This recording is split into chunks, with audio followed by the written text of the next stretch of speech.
Pemprov DKI Jakarta resmi memperpanjang pembatasan sosial berskala besar, namun PSBB kali ini disertai masa transisi. Pemprov Jakarta juga mengizinkan dibukanya kembali tempat umum dengan penerapan protokol kesehatan yang ketat.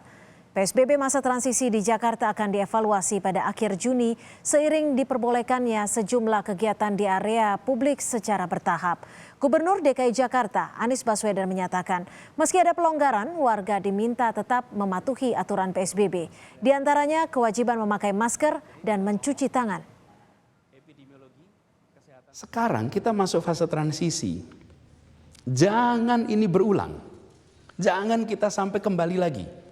Bila kita tidak disiplin, bila pusat perbelanjaan dibuka secara bebas tanpa protokol kesehatan, bila restoran dibuat penuh karena ingin kejar keuntungan, bila perkantoran memaksakan untuk semua orang masuk bersamaan mengejar target, bila ibadah massal dilakukan secara masif, terjadi kerumunan tanpa jarak aman, maka konsekuensinya kita bisa menyaksikan lonjakan kasus seakan kita kembali ke bulan-bulan sebelumnya.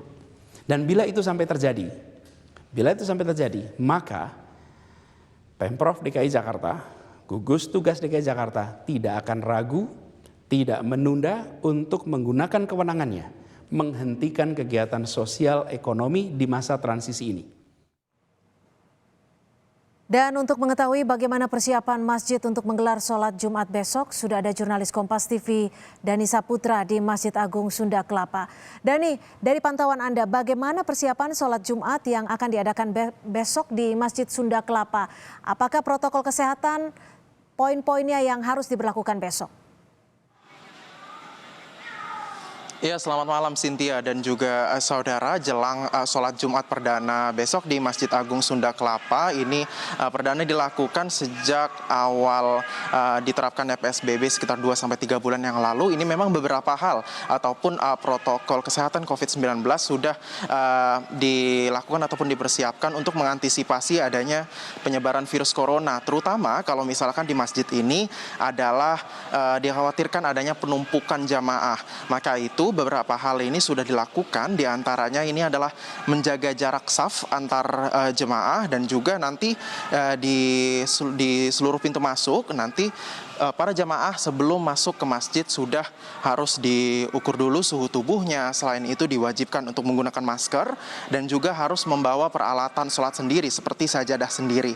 Nah, kembali ke poin yang saya sampaikan sebelumnya tentang penumpukan jamaah di Masjid Agung Sunda Kelapa ini sudah menganjurkan para jamaah nantinya untuk mengambil wudhu dari rumah masing-masing. Walaupun di masjid masih tetap disediakan, namun karena khawatir akan adanya penumpukan jamaah di tempat wudhu, adanya penumpukan orang nanti, maka anjuran ini sudah disampaikan di grup-grup WhatsApp para jamaah dan juga dari siaran radio lokal. Ini sudah disampaikan oleh Kepala Bidang Umum dan juga Operasional Masjid Agung Sunda Kelapa, ini Laode Basir. Untuk keterangan selengkapnya akan kami hadirkan keterangan dari Laode Basir selaku Kepala Bidang Umum dan Operasional Masjid Agung Sunda Kelapa. Setiap yang masuk kami mengukur suhunya. Selanjutnya di dalam sendiri ada pengaturan saf yang sangat ketat ya. Ke samping itu jaraknya 1 meter, ke belakang jaraknya 1,5 meter. Otomatis kapasitas masjid berkurang hanya sekitar 40%. Berikutnya lagi kami sangat wajibkan jamaah yang datang harus menggunakan masker. Yang kedua membawa alat sholat sendiri seperti sajadah. Yang ketiga kami anjurkan sudah wudhu di rumah ya, karena untuk menghindari penumpukan di tempat wudhu.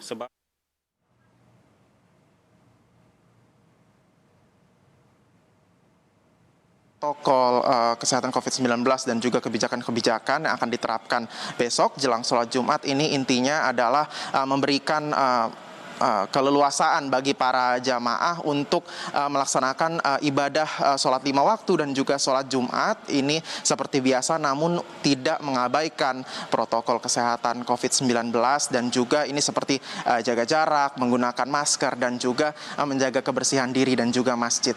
Cynthia.